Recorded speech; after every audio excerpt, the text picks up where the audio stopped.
Here is a little carnivore diet update for you if you follow carnivore diet. Frozen 1/3 pound beef patty and large size frozen shrimp from frozen to perfect in 10 minutes or less.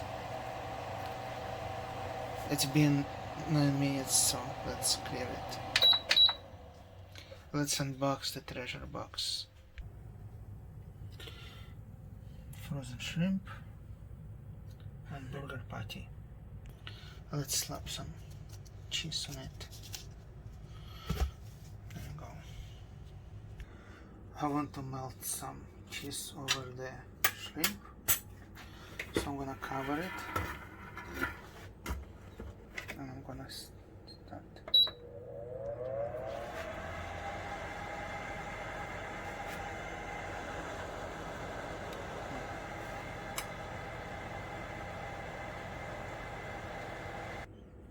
Okay, seasoned with salty butter. Cheese is already over the beef patty. This is 10 minutes.